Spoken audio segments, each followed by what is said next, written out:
السلام علیکم ورحمۃ اللہ وبرکاتہ۔ کیا حال ہے سب کا؟ الحمدللہ نحمده ونصلی علی رسولہ الکریم، اما بعد فاعوذ باللہ من الشیطان الرجیم، بسم اللہ الرحمن الرحیم۔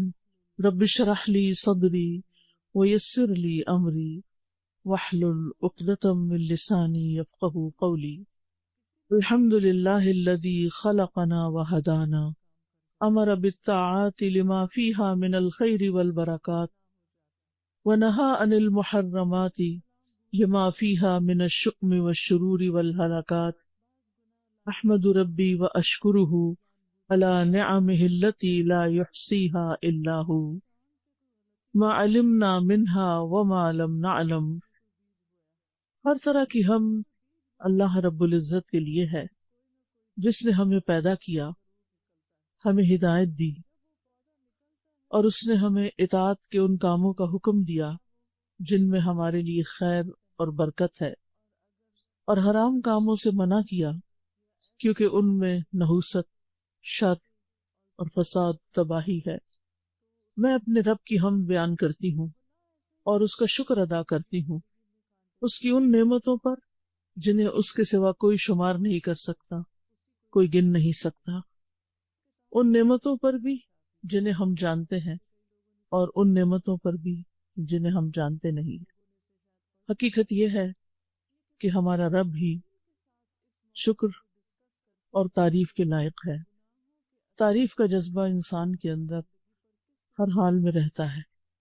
جب بھی وہ کسی اچھی چیز کو دیکھتا ہے تو اس کی تعریف کیے بغیر نہیں رہتا، لیکن سب سے زیادہ تعریف کس کی؟ وہ جو خود نظر نہیں آتا، لیکن بے شمار نشانیاں اس کے وجود پر دلالت کرتی ہیں۔ چاروں طرف کائنات میں پھیلی ہوئی نشانیاں ہمیں بتاتی ہیں کہ ہمارا رب وہ ہے جس نے انہیں پیدا کیا، جس نے انہیں ہمارے لیے مسخر کیا، جس نے ہمیں ان سب چیزوں سے فائدہ پہنچایا۔ آج میں اسی موضوع پر بات کروں گی کہ پھر ایسے رب سے ہمارا تعلق کیسا ہونا چاہیے۔ حقیقت یہ ہے کہ انسان کو اللہ تعالیٰ نے اس طریقے پر پیدا کیا ہے کہ وہ اپنے رب کی عبادت کر سکے، سب سے بڑھ کر اپنے رب سے محبت کرے۔ لیکن یہ انسان کی کمزوری ہے کہ وہ ظاہر میں نظر آنے والی چیزوں میں الجھ کے رہ جاتا ہے اور اپنے حقیقی رب کو بھول جاتا ہے اور اس کی بے شمار نعمتوں کو فراموش کر دیتا ہے اپنی ہی غفلت کی وجہ سے۔ لیکن چونکہ ہم پیدا اسی کے لیے کیے گئے ہیں، اس لیے جب تک اس کو نہیں پا لیتے، اس کو نہیں پہچان لیتے، اس سے محبت نہیں کرتے، اس وقت تک ہمارے اندر کا خلا پھر بھرا بھی نہیں جاتا، ہمارے اندر کی اداسی اور تنہائی اور ہمارے اندر کی بے چینی اور اضطراب بھی ختم نہیں ہوتا۔ اس لیے بہت ضروری ہے یہ بات کہ ہم اپنے رب کو پہچانیں اور اس سے اپنا تعلق مضبوط کریں، اس کے آگے جھک جائیں اور اپنے قیمتی ترین جذبات اس کے لیے وقف کر دیں۔ اور جب تک ہم یہ نہیں کرتے، اس وقت تک ہماری زندگی مکمل نہیں ہوتی۔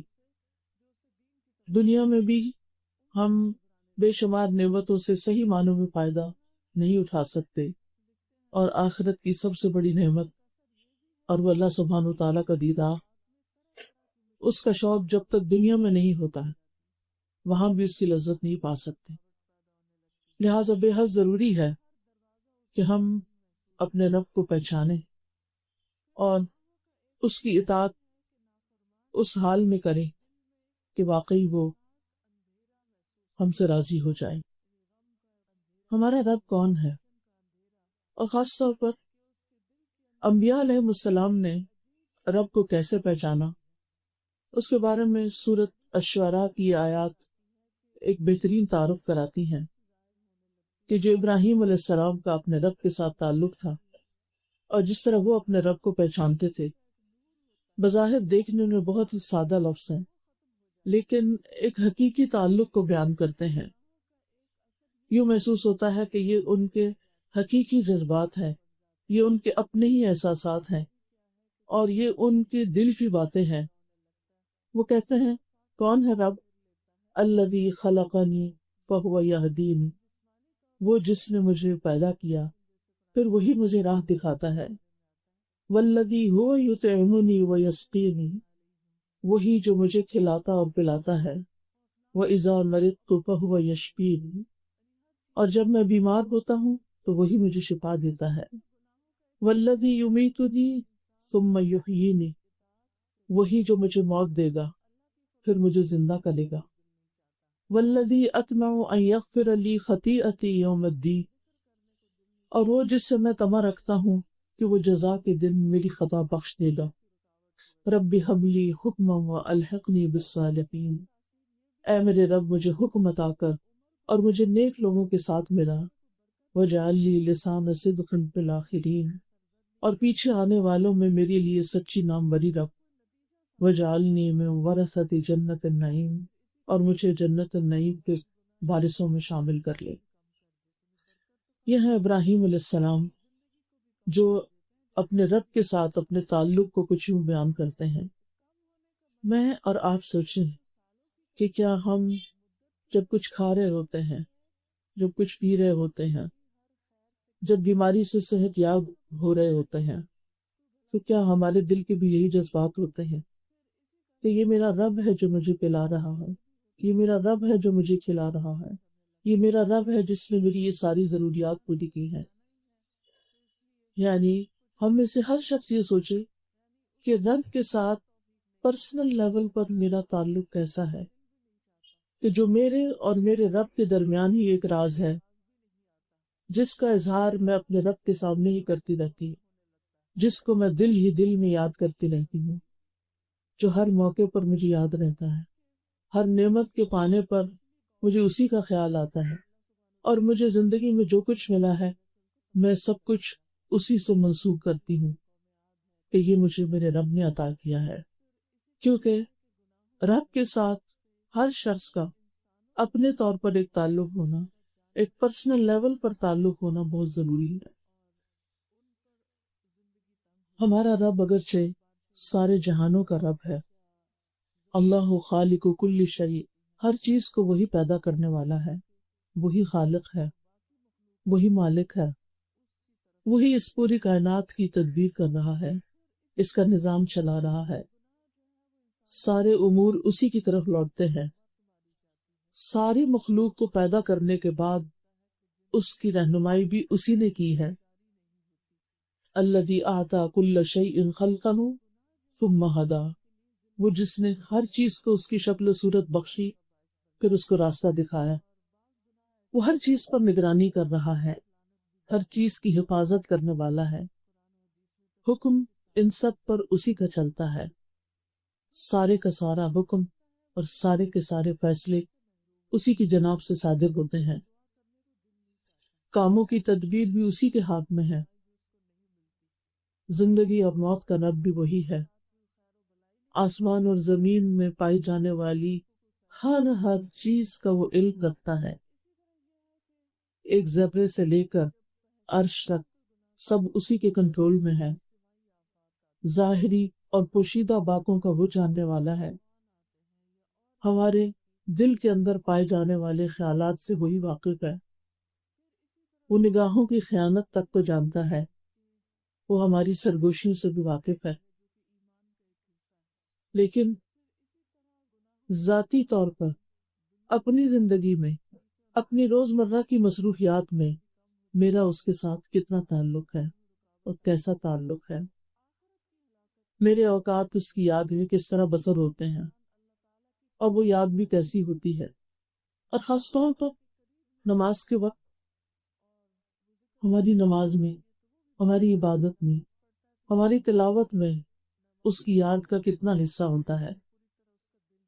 وہ فرماتا ہے اقم الصلاۃ لذکری، نماز میری یاد کے لیے قائم کرو۔ لیکن ہم نماز میں کیا کرتے ہیں؟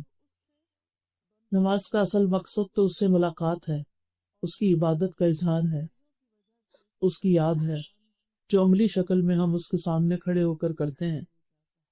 لیکن افسوس یہ کہ ہماری نماز بھی اس کی یاد سے خالی ہوتی. جب ہم قرآن پڑھ رہے ہوتے ہیں تو یہ دیکھ رہے ہوتے ہیں کہ کتنے صفحے باقی ہیں. نماز کے وقت یہ سوچ رہے ہوتے ہیں کہ کتنی رکعتیں اب باقی رہ گئی ہیں.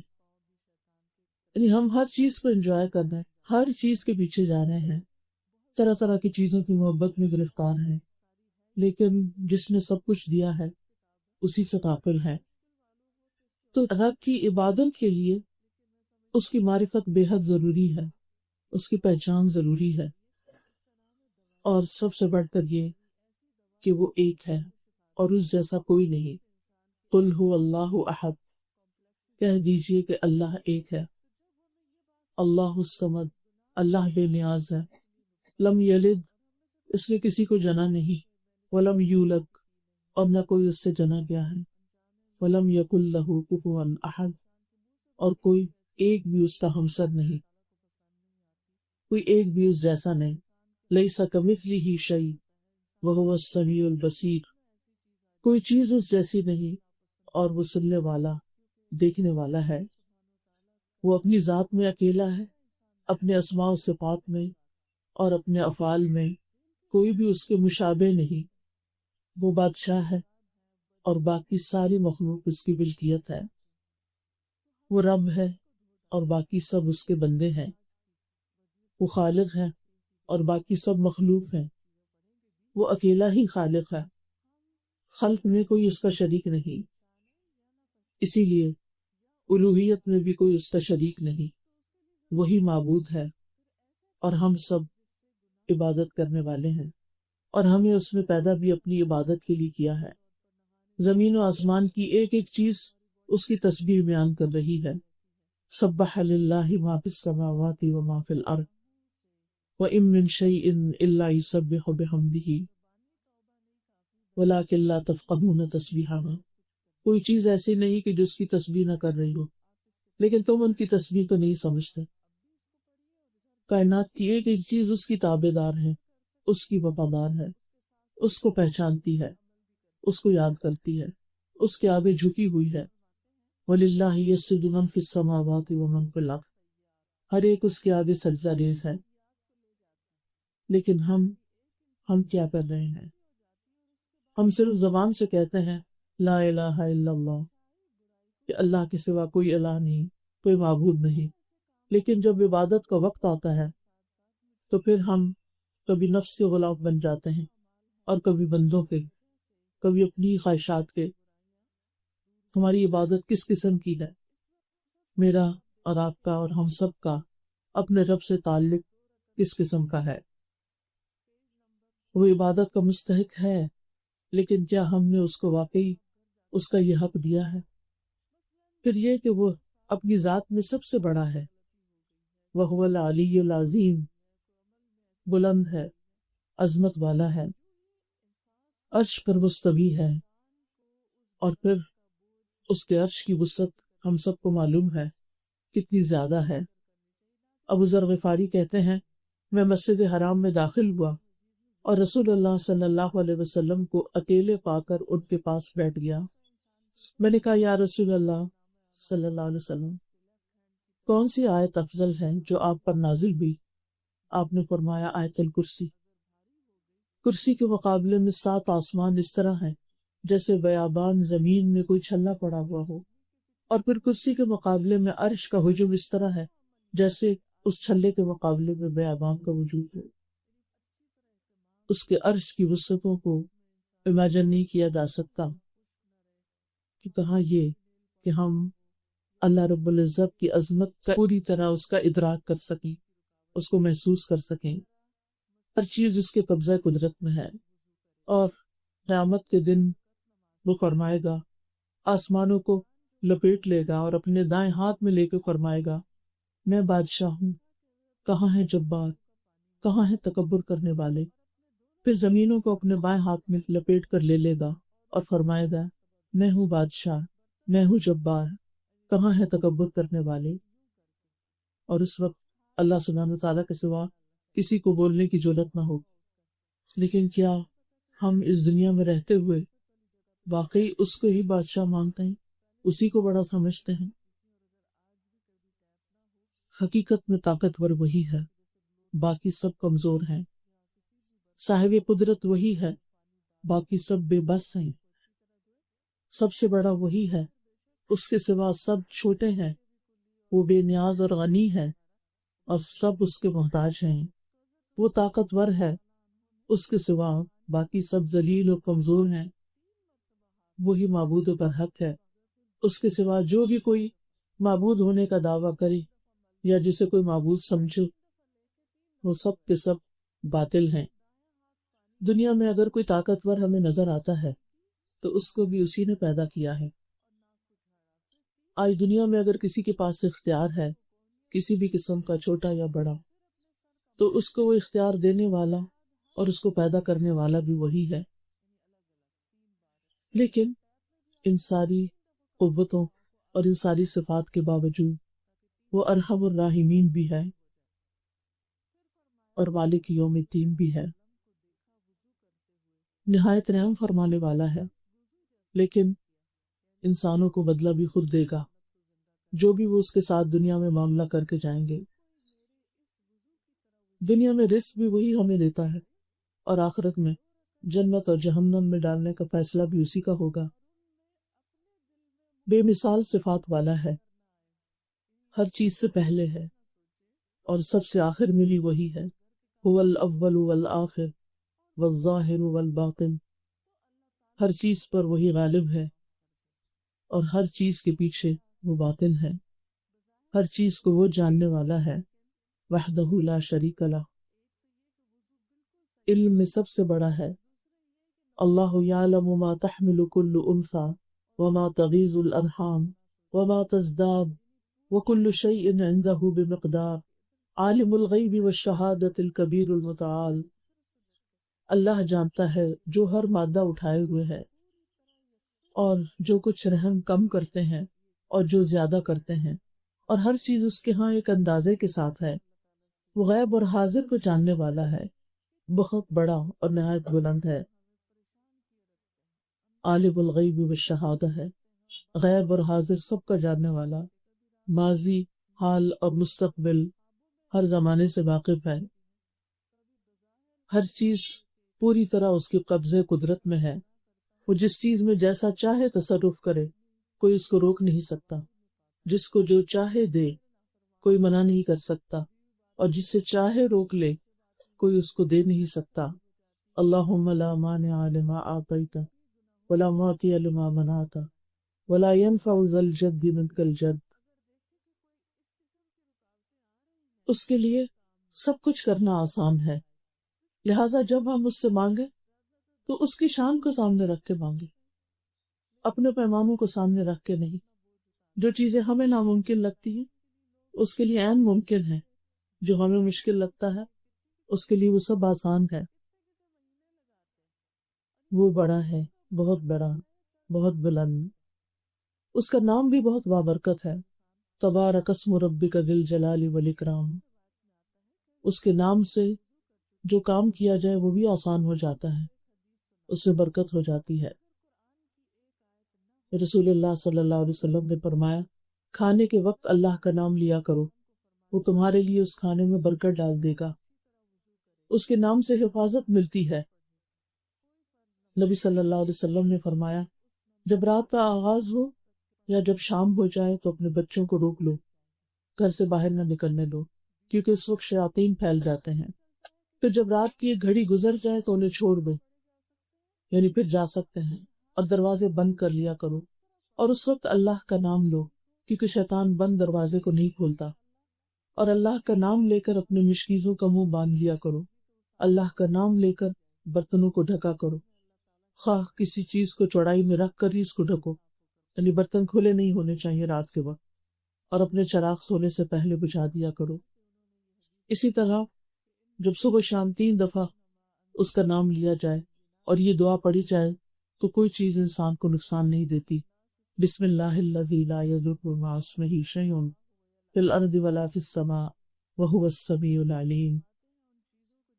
ہمارا رب حقیقی بادشاہ ہے، اس کے سوا جس کسی نے بادشاہت کا دعویٰ کیا وہ اس کے لیے ہمیشہ کے لیے نہیں تھی، وہ عارضی تھی، وقتی تھی، ناپائیدار تھی، اور بے شمار بادشاہ ذلت سے دوچار ہو کر بادشاہت سے رخصت ہوئے۔ حقیقی بادشاہ وہی ہے۔ اللہم مالک الملک تؤتی الملک من تشاء وتنزع الملک ممن تشاء وتعز من تشاء وتذل من تشاء بیدک الخیر انک علی کل شیء قدیر۔ تمام مخلوقات چاہے اوپر کی دنیا میں ہو یا نیچے کی دنیا میں صرف اور صرف اسی کی ملکیت میں ہے۔ سورج، چاند، ستارے، راگ، دن، فرشتے، انسانوں کی روحیں، جن، پرندے، جانور، جمادات، نباتات، سمندر، نہریں، بادل، پانی، مٹی، پہاڑ، ہوائیں اور دیگر تمام چیزیں جن کو شمار نہیں کیا جا سکتا یا ان سے ہم واقف بھی نہیں، وہ ساری کی ساری اس کی ملکیت میں ہیں، اور ان سے ہم جو بھی فائدہ اٹھا رہے ہیں اس کے اذن سے اٹھا رہے ہیں، اور وہ ان تمام چیزوں کو اکیلے ہی اون کرتا ہے، اس کا ان میں کوئی بھی شریک نہیں ہے، اور بغیر کسی رکاوٹ کے اپنی مرضی کے ساتھ انہیں چلاتا ہے۔ اس کی بادشاہت ہر چیز پر ہے، سمندروں پر بھی، ستاروں اور سیاروں پر بھی، خشکی پر بھی، زمین پر بھی، آسمانوں پر بھی۔ مخلوقات میں سے کوئی ایک بھی ایسا نہیں کہ جو اس کے دائرۂ اختیار سے باہر ہو یا اس کے اختیارات میں کسی قسم کی کوئی بھی شراکت رکھتا ہو۔ وہ سارے خزانوں کا بھی مالک ہے۔ وَإِن مِّن شَيْءٍ إِلَّا عِندَنَا خَزَائِنُهُ، کوئی بھی چیز نہیں مگر اس کے کئی خزانے ہمارے پاس ہیں۔ وَلِلَّهِ خَزَائِنُ السَّمَاوَاتِ وَالْأَرْضِ، آسمانوں اور زمین کے سارے خزانے اسی کے پاس ہیں۔ اگر تمام انسان، اولین و آخرین، جن و انس، ایک چتیل میدان میں کھڑے ہو کر اللہ تعالیٰ سے مانگنے لگے اور اللہ تعالیٰ ان کو وہ سب کچھ عطا کر دے جو وہ مانگ رہے ہیں، تو بھی اس کے خزانوں میں کوئی کمی واقع نہیں ہوگی، مگر جتنی سمندر میں سوئی ڈال کے نکالنے سے پانی میں کمی واقع ہوتی ہے، یعنی نتھنگ، کچھ بھی کمی نہیں۔ وہی پریشانیوں کو دور کرنے والا ہے، وہی بیماریوں کو دور کرنے والا ہے، وہی دکھوں کو دور کرنے والا ہے، بندوں کی تمام ضروریات وہی پوری کرتا ہے۔ لہٰذا دکھ ہو یا ضرورت ہو، اسی کی طرف رجوع کرنے کی ضرورت ہے۔ جب ہم اسے پکارتے ہیں تو ہماری پکار سنتا ہے۔ وَإِذَا سَأَلَكَ عِبَادِي عَنِّي فَإِنِّي قَرِيبٌ أُجِيبُ دَعْوَةَ الدَّاعِ إِذَا دَعَانِ، اور جب میرے بندے تجھ سے میرے بارے میں سوال کریں تو بے شک میں قریب ہوں، میں پکارنے والے کی دعا قبول کرتا ہوں جب وہ مجھے پکارتا ہے۔ یعنی اللہ تعالیٰ سنتا ہے اور دعائیں قبول کرتا ہے۔ وہ بڑے حیا والا ہے، اسے اس بات سے حیا آتی ہے کہ اس کا بندہ اس کے سامنے ہاتھ پھیلائے اور وہ ان ہاتھوں کو خالی لوٹا دے۔ وہی بندوں کا فقر دور کرنے والا ہے۔ رسول اللہ صلی اللہ علیہ وسلم نے فرمایا، جسے انتہائی شدید حاجت آ پڑے، کوئی ضرورت ہو، کسی چیز میں ڈیسپریٹ ہو کہ اس کا یہ کام نکل آئے، اور وہ اسے لوگوں پر پیش کر دے تو اس کی حاجت دور نہیں ہوگی، اور جس نے اسے اللہ پر پیش کیا، وہ سیدھا اللہ ہی کی طرف گیا، تو عنقریب اللہ تعالیٰ اسے بے نیاز کر دے گا، اس کی ضرورت پوری کر دے گا۔ یا تو جلد ہی اسے موت آ جائے گی یا پھر جلد ہی غنی ہو جائے گا۔ پھر وہ بندوں کے بہت قریب بھی ہے اور قابل تعریف ہے، اس لیے کہ وہ رب العالمین ہے۔ الحمدللہ رب العالمین، دنیا اور آخرت میں اسی کی تعریف ہے، صبح اور شام اسی کی تعریف ہے۔ وَلَهُ الْحَمْدُ فِي السَّمَاوَاتِ وَالْأَرْضِ وَعَشِيًّا وَحِينَ تُظْهِرُونَ، بہترین صفات والا ہے، بہت محبت کرنے والا۔ وَهُوَ الْغَفُورُ الْوَدُودُ ذُو الْعَرْشِ الْمَجِيدُ، وہی ہے جو بے حد بخشنے والا، نہایت محبت کرنے والا ہے، عرش کا مالک ہے، بڑی شان والا ہے، وسیع رحمت والا ہے۔ اس کی رحمت اس کے غضب پر حاوی ہے، جو اس سے معافی چاہتا ہے اس کو معاف کر دیتا ہے، جو بخشش مانگتا ہے اس کو بخش دیتا ہے۔ شیطان نے کہا تھا، میرے رب مجھے تیری عزت کی قسم، میں تیرے بندوں کو اس وقت تک گمراہ کرتا رہوں گا جب تک ان کے جسم میں روح رہے گی. اور رب نے فرمایا تھا مجھے اپنی عزت و جلال کی قسم جب تک وہ مجھ سے معافی مانگتے رہیں گے میں بھی انہیں معاف کرتا رہوں گا. اس لیے کبھی بھی رب کی رحمت سے مایوس نہیں ہونا چاہیے. وہ گناہوں کا معاف کرنے والا ہے. اگر کوئی شرک نہ کرے تو باقی تمام گناہوں کو وہ معاف کر دے گا. کبیرہ گناہوں کے باوجود بخش دینے والا ہے. یہ ہے ہمارا رب جس کی تعریف میں سارے سمندر سیاہی بن جائیں اور سارے درخت قلم بن جائیں تو بھی اس کے کلمات ختم نہ ہوں. لیکن ہمیں بار بار اس کی صفات اور اس کے ناموں کو ذکر کرتے رہنا چاہیے تاکہ ہمیں اس کی محبت نصیب ہو، ہم حقیقی معنوں میں اس کی عبادت کر سکیں. کیونکہ جب تک ہم رب کو پہچانتے نہیں، اس کو جانتے نہیں، تو پھر ہم عبادت کس کی کر رہے ہیں؟ جس کو ہم جانتے ہیں اس کی عبادت. کیسی عبادت؟ وہ عبادت میں کیا ہوگی؟ اس لیے بہت ضروری ہے کہ ہم رب کی عبادت کے لیے اس کو پہچانیں، وہ رب جس کی طرف ہماری واپسی ہے. ایک صورت تو یہ تھی کہ وہ ہمیں پیدا کر کے چھوڑ دیتا کہ جائیں دنیا میں کھائیں پیئیں اور ختم ہو جائے، بات ختم. لیکن اس نے ایسا نہیں کیا. اس نے پیدا کیا، ایک مقصد کے لیے پیدا کیا اور پھر واپس اپنی ہی طرف بلائے. لہذا ہم میں سے ہر ایک کو اپنے رب کے سامنے جا کے کھڑے ہونا ہے، اس سے ملاقات کرنی ہے. عقل مند وہ ہے جو اس ملاقات کی تیاری کرے، رب کو پہچانے، حقیقی معنوں میں اس کی عبادت کرے اور پھر ہر روز یہ سوچے کہ وہ دن کیسا ہوگا جب میں اپنے رب کے سامنے کھڑا ہوں گا. ہم سب اس بات کو امیجن کریں کہ اگر ہم اطاعت کرتے ہیں تو انشاءاللہ رب سے ملاقات خوشگوار ہوگی. لیکن اگر ہم اس کی نافرمانی میں دن گزار رہے ہیں تو پھر کس ذلت اور کس شرمندگی کے ساتھ کھڑے ہونا ہوگا. نیک انسان اس کو تو موت کے وقت ہی خوشخبری دے دی جاتی ہے. جب مومن کی موت کا وقت آتا ہے تو اس کے پاس رحمت کے فرشتے ایک سفید ریشم کا کپڑا لے کر آتے ہیں. وہ کہتے ہیں اپنے رب کی طرف نکل آ، یعنی روت آ جاؤ، اللہ کی راحت کی طرف، یعنی اللہ تعالیٰ تجھے راحت اور سکون عطا کرے گا، اور اس کے رزق کی طرف، اور ایسے رب کی طرف جو تم سے ناراض نہیں. یعنی موت کے وقت نیک انسان کو خوشخبری مل جاتی ہے کہ تمہارا رب تم سے ناراض نہیں. لیکن اس کے لیے بہت ضروری ہے کہ ہم ساری زندگی یہ فکر لگائے رکھیں کہ ہمارا رب ہم سے راضی ہے یا نہیں، اور اس حال میں کہ تو راضی ہے اور اللہ تجھ سے راضی ہے. یا ایتھا النفس المطمئنہ ارجعی الی ربک راضیۃ مرضیہ فادخلی فی عبادی وادخلی جنتی. لیکن آج ہم اس دنیا میں ہوتے ہوئے، دنیا میں اور دنیا فانی جس کو کہتے ہیں، اس میں اتنے مشغول ہیں، اتنے محو ہیں، اور اسی کے غم میں گلے جا رہے ہیں کہ ہمیں یہ بھول ہی گیا ہے کہ ایک دن ہمیں اپنے رب کے سامنے جا کر کھڑے ہونا. سورۃ الرحمن میں اللہ تعالیٰ فرماتے ہیں کل من علیہا فان، جو بھی اس زمین پر ہے سب فنا ہونے والا ہے. لیکن ہمارا حال یہ ہے کہ جو کچھ اس زمین پر ہے ہماری محبتیں اسی کے لیے، ہمارے غم بھی اسی کے ہیں.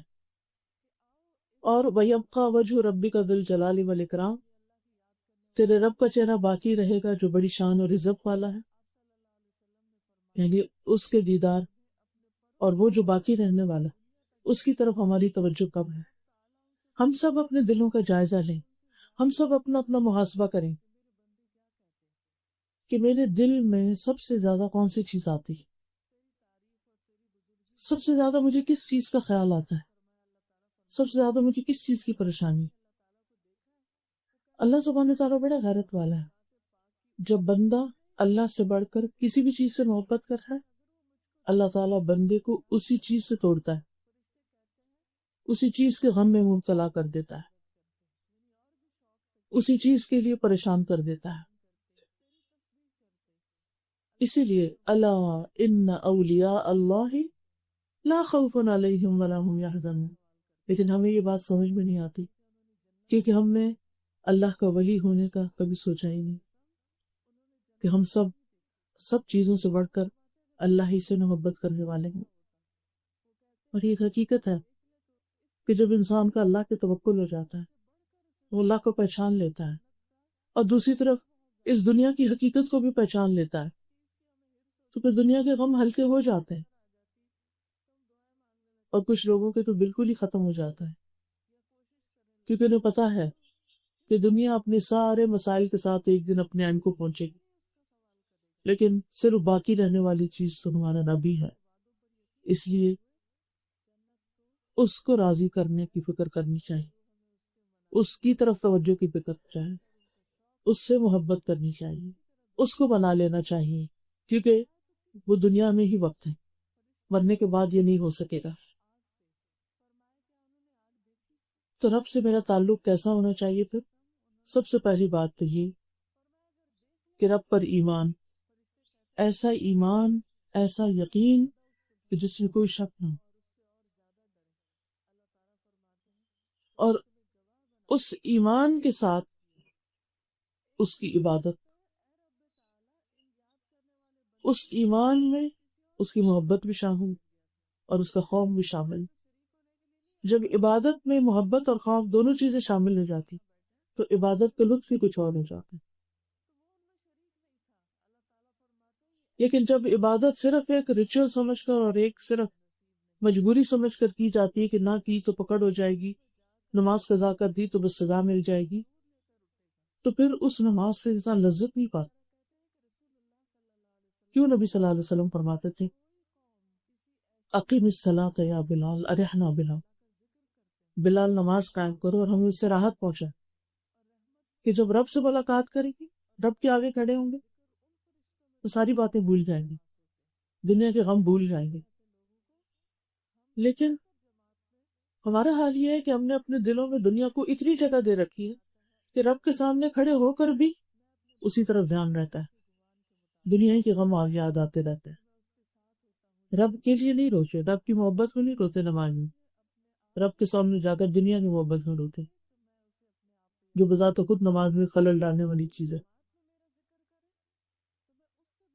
تو اس کے ساتھ کسی کو شریک نہیں کرنا، نہ محبت نہیں. ابن قیم کہتے ہیں کہ جان لے کہ بندے کو اس بات کی ضرورت اور حاجت ہے کہ وہ اکیلے اللہ کی عبادت کرے، اس کے ساتھ کسی کو شریک نہ کرے، نہ محبت میں، نہ خوف میں، نہ امید میں، نہ توکل میں، نہ اللہ کے لیے عمل کرنے میں، نہ اس کی قسم کھانے میں، نہ اس کے نام کی نظر ماننے میں، نہ اس کی فرما برداری کرنے میں، اور نہ ہی اس کے لیے عاجزی اور انکساری کرنے میں. یعنی ویسی کسی اور کے لیے ہونی ہی نہیں چاہیے. پھر یہ کہ اس عبادت پر ثابت قدمی اختیار کرنا، اور پھر یہ کہ اس کی عبادت کے لیے باقاعدہ وقت نکالنا. یعنی ایک یہ ہے کہ دن کا ٹائم ٹیبل آپ بنائیں، نمازوں کا وقت نکال کر باقی چیزوں کو سیٹ کریں. ایک صورت یہ ہے کہ دن کی پلاننگ کرتے ہوئے پہلے نمازوں کے اوقات متعین کرنا کہ کس وقت کون سی نماز پڑھنی، اور پھر اس کے بعد آج کے اہم کام کون سے ہیں وہ کس وقت کرنے، یا تو ان سے پہلے ہو یا ان کے بعد ہو. اگر نماز کے وقت بعض اوقات کوئی پروگرام رکھ دیا جائے، بعض اوقات کوئی میٹنگ رکھ دی جائے، بعض اوقات کسی کو ملنے کا ٹائم دے دیا جائے، تو حیرت ہوتی ہے کہ یہ کیسے. پھر کیا ہوتا ہے، نہ نماز کی طرف توجہ اور نہ کام کی طرف توجہ، ادھورے کام، نہ نماز کا لطف اٹھایا اور نہ کسی کام کا لطف اٹھایا. تو رب کی عبادت کے لیے وقت نکالنا اور رب کی عبادت کو پرائرٹی پر رکھنا. پھر جو ہماری عبادات ہیں جس میں نماز روزہ وغیرہ شامل ہے وہ اپنی جگہ، لیکن اس کے ساتھ ساتھ یعنی صرف اسی کو کافی نہ سمجھنا، کثرت سے رب کو یاد کرنا، صرف زبان سے نہیں دل سے بھی، ہر سچویشن میں، ہر موقع پر پہلے اس کو یاد کرنا. یعنی کوئی مشکل، کوئی غم، کوئی دکھ آیا تو یہ نہیں کہ سب کے نمبر ملا لیے، جب کوئی نہیں تو پھر کہا یا اللہ تو میری مدد کر. نہیں، پہلے اس کی طرف متوجہ، پہلے اس سے دعا. اور آپ دیکھیں کہ اس سے سرگوشی کرنے میں، اس سے مانگنے میں، اس کی طرف توجہ کرنے میں کتنا وقت لگتا ہے، کتنی دیر لگتی. وہ تو ہر وقت سنتا ہے. بندے ہر وقت نہیں سنتے. وہ دن ہو، رات ہو، پانی میں ہو، آپ آسمان میں ہو، زمین میں ہو، آسانی میں ہو، مشکل میں ہو، ہر وقت سنتا. لا تأخذہ سنۃ ولا نوم، اس کو نہ نیند آتی ہے نہ اونگ آتی. لہذا سب سے پہلے اس کی طرف متوجہ، مشکل پیش آنے پر اس کو یاد کریں، اس کا ذکر کریں، اور عبادت میں خوبصورتی اس احساس کے ساتھ لائیں کہ گویا ہم اسے دیکھ رہے ہیں، اور اگر یہ نہیں تو وہ تو ہمیں دیکھ رہا ہے. پھر یہ کہ جو کچھ کریں اسی کے لیے کریں، یہی عبادت بن جائے گی. یعنی ہر چیز عبادت، ہر قول اور فعل عبادت بن جاتا ہے جب اللہ کے لیے کیا جاتا ہے، خالصتاً اسی کے لیے اور اس کی پسند کے مطابق. کیونکہ قل ان صلاتی و نسکی و محیای و مماتی للہ رب العالمین، صرف یہاں تک نہیں فرمایا کہ ان صلاتی و نسکی، میری نماز اور میری قربانی اور بس. کیونکہ ہماری عبادت یہاں تک ہے نا، نماز اللہ کے لیے، قربانی اللہ کے لیے، اور محیایا زندگی میری کس کے لیے؟ لوگوں کے لیے، دنیا کے لیے، اور موت جب بھی آ جائے نہیں، زندگی بھی اللہ کے لیے، باقی کام بھی اللہ کے لیے، چاہے لوگوں کی خدمت ہو، چاہے کسی کی مدد ہو، چاہے دنیا کا کام ہو، چاہے دین کا کام ہو. اپنی نیتوں کو اللہ کے لیے خالص کرتے رہنا کہ مجھے اس کا اجر اللہ سے چاہیے، میں اس کام کے ذریعے اپنے رب کو راضی کرنا چاہتی ہوں. اور پھر عبادت کا کام ہو یا دنیا کا کام ہو، اللہ کی محبت میں کرنا. اللہ کی محبت میں کیسے ہوتا ہے؟ جو کام اللہ کی محبت میں ہوتا ہے، مثلا کسی سے آپ کی دوستی ہے، اگر اللہ کی خاطر محبت ہے تو وہ دوستی آپ کو نقصان نہیں دے گی. لیکن اگر وہ اللہ کی خاطر نہیں، اللہ کے لیے نہیں، تو وہ محبت اپنی لمٹس کراس کرے گی اور وہ فائدے کی بجائے نقصان دہ ہو جائے گی. اپنے بچوں سے بھی محبت، اس لیے اللہ نے یہ نعمتیں ہمیں عطا کی ہیں، ان کو اللہ ہی کی اطاعت میں لگانا ہے، اور ان سے اتنی محبت کرنی ہے کہ جو اللہ کی محبت سے آگے نہ بڑھے.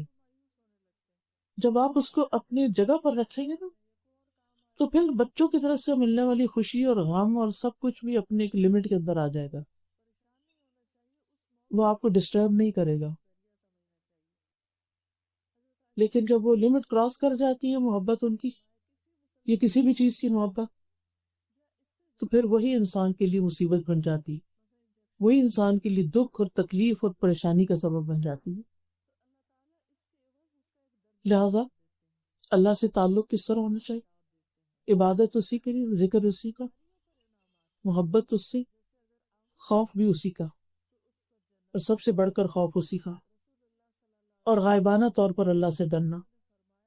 وَأُزْلِفَتِ الْجَنَّةُ لِلْمُتَّقِينَ غَيْرَ بَعِيدٍ هَذَا مَا تُوعَدُونَ لِكُلِّ أَوَّابٍ حَفِيظٍ مَنْ خَشِيَ الرَّحْمَنَ بِالْغَيْبِ وَجَاءَ بِقَلْبٍ مُنِيبٍ ادْخُلُوهَا بِسَلَامٍ ذَلِكَ يَوْمُ الْخُلُودِ لَهُم مَّا يَشَاءُونَ فِيهَا وَلَدَيْنَا مَزِيدٌ.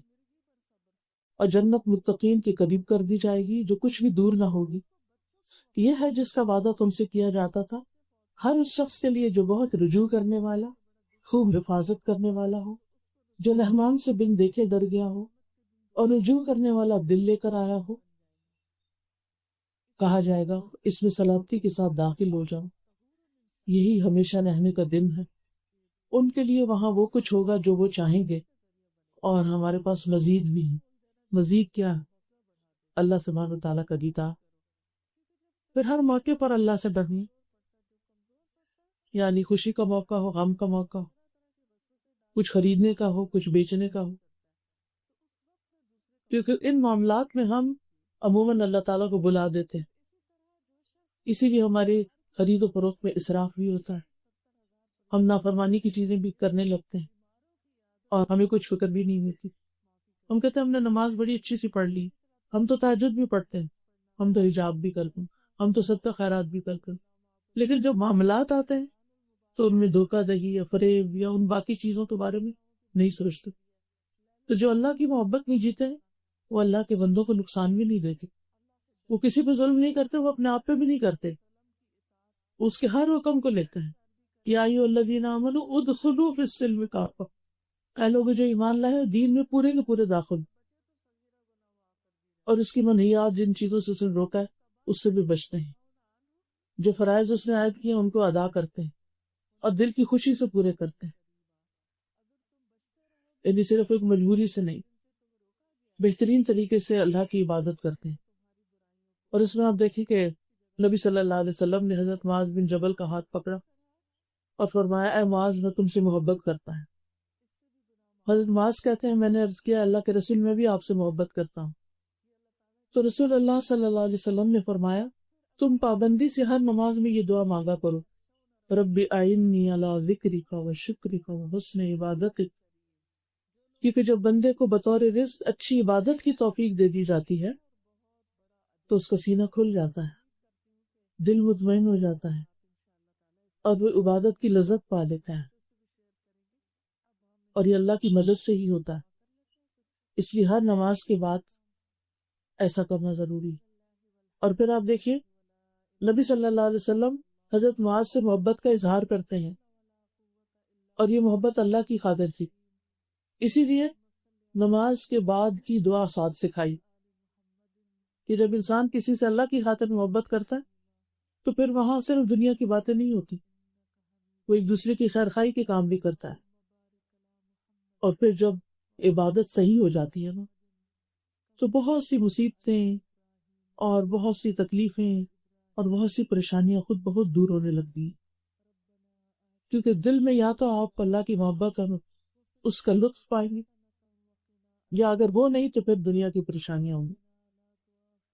جب آپ عبادت کا حق ادا کرتے ہیں، اس پر استقامت اختیار کرتے ہیں تو دنیا اور آخرت دونوں کی درستگی ہو جاتی. لیکن یہ چیز ہے مشکل، اس کے لیے مسلسل کوشش کرنی پڑتی، یہ کام صبر کا محتاج ہے، کیونکہ مسلسل جب انسان اللہ تعالیٰ کی فرما برداری کرتا ہے اور دل سے کرتا ہے تو اللہ تعالیٰ ضرور اس کی پھر مدد بھی فرماتا ہے. اور پھر یہ سب کچھ اس صورت میں ہوتا ہے جب انسان کا وحی الہی کے ساتھ ایک گہرا تعلق، یعنی قرآن و سنت کے ساتھ علم حاصل کرنے میں اس کی مشغولیت، یعنی کچھ بھی ہو، زندگی کے بہت سے کام ہوتے ہیں لیکن علم کے ساتھ اپنا رشتہ جوڑے رکھے. اور پھر جب انسان علم کے ساتھ رشتہ جوڑتا ہے تو انسان کے ذہن کو وسعت ملتی ہے، انسان کا سینہ روشن ہوتا ہے، اس کو شرح صدر نصیب ہوتا ہے. لہذا قدرتی طور پر وہ کچھ بھی کرنا ہوتا ہے تو اس کا دل اللہ کے ساتھ مشغول ہوتا ہے، اللہ کی طرف متوجہ ہوتا ہے، اور خاص طور پر نماز کے وقت. اور پھر نماز کے بعد وہ سمجھتا ہے کہ واقعی اس نے اللہ سے ملاقات کی ہے.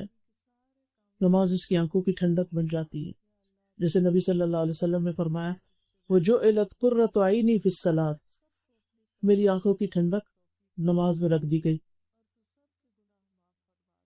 اور پھر انسان جب اللہ کے سامنے کھڑا بھی ہوتا ہے تو کھڑا ہونا اس کو لطف دیتا ہے، وہ رکوع میں جاتا ہے تو رکوع اس کو لطف دیتا ہے، سجدے میں جاتا ہے تو اس کو کل محسوس کرتا ہے، اللہ کی عظمت کو محسوس کرتا ہے کہ یار بڑا تو ہے، میں تو بہت چھوٹا ہوں. تو حسن عبادت کے لیے ضروری ہے اللہ کی معرفت، عبادت کی حکمت کو محسوس کرنا، یعنی عبادت کیوں فرض کی گئی اور یہ خاص قسم کی عبادت کس لیے ہے.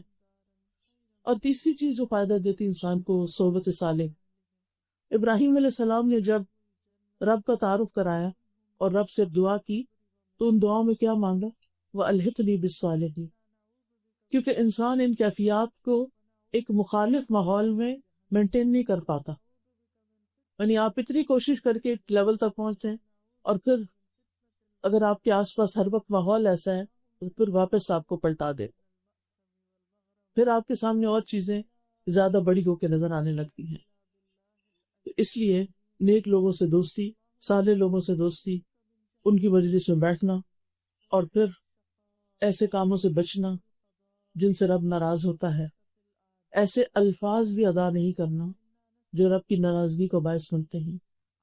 اپنی ہر حاجت کو اللہ کے سامنے رکھنا، اپنی ہر تمنا، اپنی ہر خواہش اس کے سامنے رکھنا، اس کے آگے گڑ گڑانا، پریشانی میں اسی کی طرف رجوع کرنا، ہر کام میں اسی سے مدد مانگنا، چھوٹی چھوٹی چیزوں میں.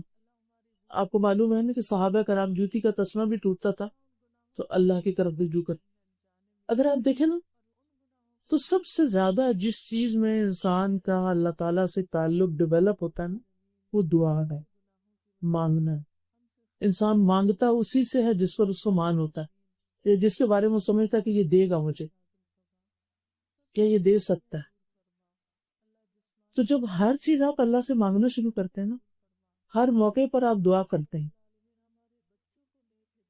تو وہ آپ کا ایک ایسا کنیکشن ہوتا ہے کہ وہ کسی اور طریقے سے نہیں بنتا.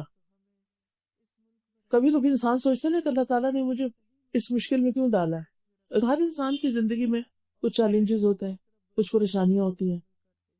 تو اگر آپ اس کی حکمت پہ غور کریں تو اس کی جو خاص حکمت سمجھ میں آتی ہے وہ یہ کہ اللہ چاہتا ہے کہ بندہ اس کی طرف متوجہ رہے. کیونکہ یہ ہم لوگوں کی عادت ہے کہ پریشانی میں جس طرح رب کو یاد کرتے ہیں اس کے علاوہ نہیں کرتے.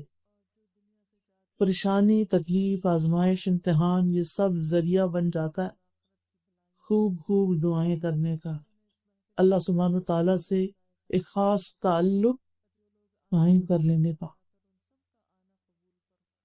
لہٰذا انسان جب اللہ سے مانگتا رہتا ہے، جیسے کہ حدیث میں بھی آتا ہے وَإِذَا سَأَلْتَ فَاسْأَلِ اللَّهَ وَإِذَا اسْتَعَنْتَ فَاسْتَعِنْ بِاللَّهِ. جب مانگو اللہ سے مانگو، جب مدد چاہو اللہ ہی سے مدد چاہو، اور اس میں اللہ کو کافی سمجھو. جب بھی کوئی پریشانی آئے، جب بھی کوئی تکلیف کی چیز آئے تو حسبی اللہ، حسبی اللہ لا الہ الا ہوا علیہ توکلت وہو رب العرش العظیم، اور دل ہی دل میں اس معاملے کو لپیٹ کے اللہ کے سپرد کر دیں. اسی پر بھروسہ، اسی پہ توکل، اسی کو اپنا مددگار سمجھنا، اس کے فیصلوں کو تسلیم کر لینا، اس کی نعمتوں پر شکر ادا کرتے رہنا، اس کے رب ہونے پر راضی رہنا، اور اس کی رضا کے کاموں کی تلاش میں رہنا کہ وہ کام کروں کہ جس سے وہ راضی ہو جائے. اور اس کی دعا بھی کرنا وَأَنْ أَعْمَلَ صَالِحًا تَرْضَاهُ، کہ اللہ میں ایسے اچھے کام کروں کہ جس سے تو راضی ہو جائے، چاہے وہ عبادت کا کوئی کام ہو، چاہے وہ بندوں کی خدمت کا کوئی کام. کیونکہ اللہ تعالیٰ قیامت کے دن کہیں گے نا کہ اے میرے بندے، تو نے مجھے پانی نہیں پلایا، تو نے مجھے کھلایا نہیں، تو نے میری عادت نہیں کی. تو بندہ کہے گا کہ یہ تو رب العالمین ہے، میں یہ کیسے کر سکتا تھا. تو اللہ تعالیٰ کیا فرمائیں گے کہ میرا فلاں بندہ پیاسا تھا، تو نے اسے پانی نہیں پلایا، اگر تو اسے پانی پلاتا تو مجھے وہاں پاتا. فلاں بندہ بھوکا تھا، اگر تو اسے کھلاتا یعنی اس کی ضرورت پوری کر دیتا تو مجھے وہاں پاتا. تو اللہ کی خاطر جو بندوں کی ضروریات انسان پوری کرتا ہے تو یہ بھی اللہ سبحانہ وتعالیٰ کے ساتھ ایک گہرا تعلق کا باعث بنتا ہے. اور پھر من احب للہ وابغض للہ وآطا للہ ومنع للہ فقد استکمل الایمان. محبت کرے تو اللہ کے لیے، کسی سے بغض رکھے تو اللہ کے لیے، کسی کو کچھ دے تو اللہ کے لیے، کسی سے کچھ روکے تو اللہ کے لیے. جب ہر چیز اللہ کے لیے ہو جائے تو پھر ایمان مکمل ہو جاتا ہے. صبر بھی اللہ ہی کی خاطر کہ اس کا اجر مجھے اللہ سے لینا. غصہ بھی اللہ کی خاطر پی جانا. حدیث میں آتا ہے اللہ کے نزدیک غصے کے اس گھونٹ سے زیادہ افضل گھونٹ کسی بندے نے کبھی نہ پیا ہوگا جو وہ اللہ کا چہرہ حاصل کرنے کے لیے پیتا ہے. اللہ کی خاطر معاف کر دینا یعنی اللہ سے جزا پانے کے لیے. حدیث میں آتا ہے جو شخص کسی ظلم پر ظالم کو صرف اللہ کا چہرہ چاہنے کے لیے معاف کرتا ہے اللہ تعالیٰ اس کی عزت میں اضافہ فرما دیتا ہے. پھر اسی طرح آپس کے اختلافات میں اللہ کی طرف رجوع کرنا. پھر اللہ تعالیٰ کا ادب بھی، کیونکہ جب ہم ہر بات اللہ سے کرنے لگتے ہیں تو بعض اوقات ادب کے دائرے سے نکلنے لگتے ہیں، تو اس سے بھی بچنا ہے. اللہ کو پکارنے میں ادب، ادعوا ربکم تضرعا وخفیا انہ لا یحب المعتدین. تم اپنے رب کو عاجزی سے اور چپ کے پکارا کرو، وہ حد سے بڑھنے والوں کو پسند نہیں کرتا. ابن قیم کہتے ہیں اللہ کے ساتھ ادب اس طرح ہوگا کہ وہ ظاہری اور باطنی حرکات کو اللہ کے ساتھ اچھے قرب اور اچھی مصاحبت کے ساتھ واقع کرے، جیسا کہ اللہ کی تعظیم، بڑائی اور اللہ سے حیا کا حق ہے۔ پھر اللہ تعالیٰ کے نام کی تعظیم، پھر اس کے احکامات کو خوش دلی سے قبول کرنا، ان پر اعتراض نہ کرنا، یہ کیوں آیا ہے، ایسا حکم کیوں ہے، یہ تو بڑا مشکل ہے، یہ آج کے دور میں نہیں ہو سکتا، اس طرح کی زبان استعمال نہیں کرنا۔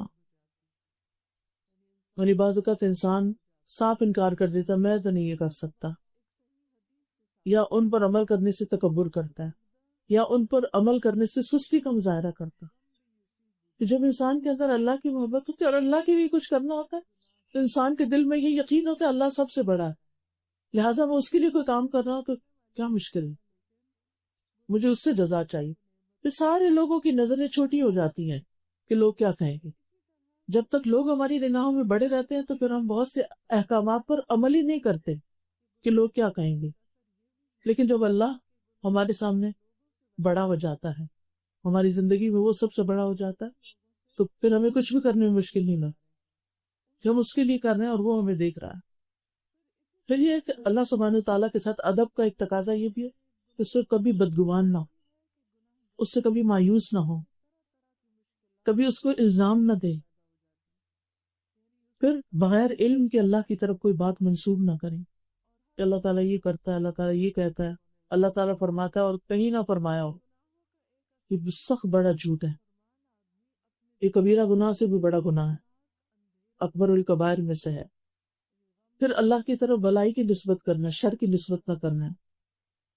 ابراہیم علیہ السلام نے کہا تھا الذی خلقنی فہو یہدینی والذی ہوا یطعمنی ویسقینی واذا مرضت فہو یشفین۔ بیماری کو اپنی طرف منسوب کیا، میری اپنی کوتاہیوں کا نتیجہ۔ اور پھر آخر میں یہ کہ اس کو زندگی بھر کے لیے مینٹین کرنا۔ بعض اوقات ایسا ماحول ہمیں ملتا ہے، ایسا علم ملتا ہے، ایسی کمپنی ملتی ہے کہ ہمارا ایمان بہت بڑھ جاتا ہے، ہمارا اللہ سے تعلق خاص ہو جاتا ہے، اللہ کی عبادت میں لذت نصیب ہوتی، لیکن پھر کچھ دن کے بعد وہ سب ڈھیلا پڑنے لگتا۔ تو اس کی بھی فکر کرنی ہے کہ کون سی ایسی غلطی کی تھی، کون سا ایسا کام کیا تھا کہ جس کی وجہ سے یہ میرے ساتھ ہو رہا ہے۔ ان غلطیوں کی توبہ، استغفار، اور پھر موت تک رب کی عبادت۔ وَاعْبُدْ رَبَّكَ حَتَّىٰ يَأْتِيَكَ الْيَقِينُ، توحید پر، کلمہ لا الہ الا اللہ پر خاتمے کی دعا، رب کی ملاقات کا شوق، اور پھر رب سے دعائیں، خاص طور پر اپنے لیے، اپنے ایمان کے لیے، استقامت کے لیے، اپنے والدین کے لیے، ازواج کے لیے، اولاد کے لیے، خصوصاً اولاد کے نمازی بننے کی دعا، پھر تمام انسانوں کے لیے، سب کی بخشش کے لیے، اور پھر ہر طرح کی خیر پانے کے لیے، دلوں کی صفائی کے لیے، علم میں اضافے کے لیے، معاملات کو سمجھنے کے لیے، معاملات کی آسانی کے لیے، شکر گزار اور اطاعت گزار بننے کے لیے، اپنے دشمن شیطان سے حفاظت کے لیے۔ لہٰذا جب دعائیں ہم اللہ سے کریں گے اور دنیا اور آخرت کی ساری بلائیاں پانے کے لیے اور جنت میں اپنے رب کا دیدار پانے کے لیے، کہ رب کے ساتھ تعلق مضبوط کرنے کا چلا جائے، جس بندے کی دعاؤں میں کمی ہوتی ہے اس کے رب سے تعلق میں بھی کمی واقع ہو جاتی۔ تو دعائیں تعلق بڑھانے کا بہترین ذریعہ ہے۔ اللہ سبحانہ و تعالیٰ ہمارے اس تعلق کو بہترین کر دے، مضبوط کر دے، اور ہر آن یہ تعلق مضبوط سے مضبوط تر ہوتا چلا جائے۔ وآخر دعوانا ان الحمد للہ رب العالمین۔